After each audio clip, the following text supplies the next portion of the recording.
Programme मुफीद कानूनी मशवरे के साथ हाज़िर खिदमत हैं मरूफ़ कानूनदान एडवोकेट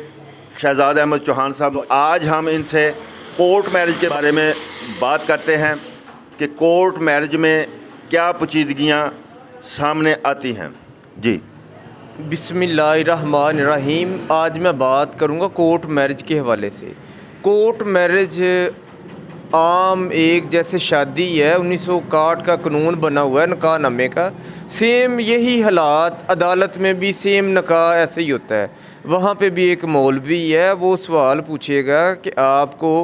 ये लड़का कबूल है, लड़की से पूछेगा आपको लड़का कबूल है, उसमें हक़ महर लिखा जाएगा, शर्तें लिखी जाएंगी। सेम तरीक़ेकार है, कोई मुख्तलिफ नहीं है। लेकिन चीज़ें थोड़ी सी ये आगे आ जाती है निकाह होने के बाद, जब लड़की घर से भागकर शादी करती है और उसे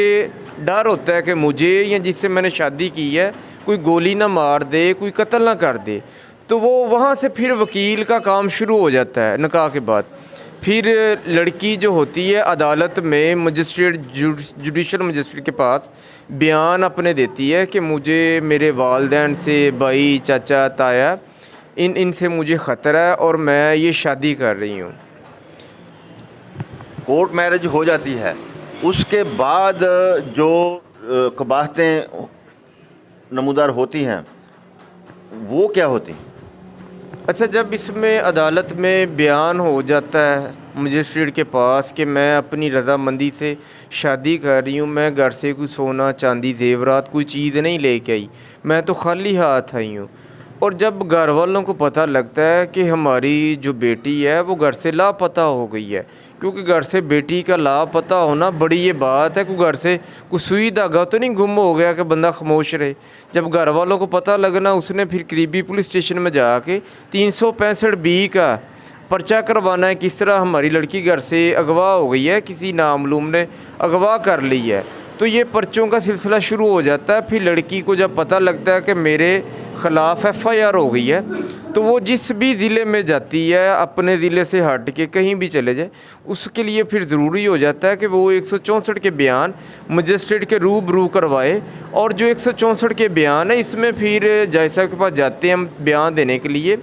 तो इसमें फिर कोई 1 दिन 2 दिन की डेट भी पड़ जाती है, क्योंकि मजिस्ट्रेट के पास जब बयान देने जाना है, जज के सामने फ़ाइल जानी है, तो इसमें नोटिस होता है लाजमी, और नोटिस होना होता है जिस बंदे ने FIR करवाई होती है, जो उस पर्चे का मदई मुस्तगीस है। और जब FIR होने के बाद, बयान होने के बाद, उसके घर वालों को पता लगता है कि जो हमारी बेटी इसने शादी कर ली है फ़लाँ लड़के के साथ, तो ज़ाहिर सी बात है, जो हमारा रवाज है, हम मुसलमान हैं, हम बर्दाश्त नहीं करते कि कोई भी हमारी बेटी इस तरह के मामलात करे। और जब उनके सामने बाज़ दफ़ा तो ऐसे हुआ है कि अदालतों में लड़की या लड़का सामने आए हैं तो घर वालों ने सीधे फायर मार दिए हैं, मर्डर कर दी है, इस तरह के मामलात आ गए हैं। क्योंकि ये हमारे मुआशरे में ये अच्छा नहीं समझा जाता है कि कोर्ट मैरिज करे, लेकिन फिर भी लोग कोर्ट मैरिज करते हैं। और इसमें जो मसाइल हैं, जब एक दूसरे के ऊपर उनको दोनों को अंधा प्यार अतमाद हो, और अमूमन जब लड़के के पास पैसे ख़त्म हो जाएं, रहने के लिए कोई जगह ना हो, तो फिर जो लड़की है वो अपने आप को अनसिक्योर मौजूद करती है, फ़ील करती है कि मैं इसके साथ अच्छा फ़ील नहीं कर रही हूँ, मुझे कोई मसला ना बन जाए, मेरे सामने हर्डल आ जाएंगी। तो इस तरह के मामला जब आ जाते हैं, और लड़की अपने घर भी नहीं वापस जा सकती, क्योंकि घर वालों को तो उसने छोड़ा होता है, और घर वाले तो पहले ही ख़िलाफ़ होते हैं कि इसने इतना बड़ा कदम उठाया होता है घर से भाग के, तो घर भी नहीं वापस जा सकती, कोई घर से चीज़ भी नहीं ले सकती, और जो हस्बैंड जो मिला होता है उसके साथ फिर ज़िंदगी बसर करनी पड़ती है। और अमूमन कराची का एक था 2000 का केस, आप सबको पता होगा, उसमें लड़की कराची से पंजाब में आकर उसने शादी की थी। सोशल मीडिया पे ये बड़ा आम रहा है उसका,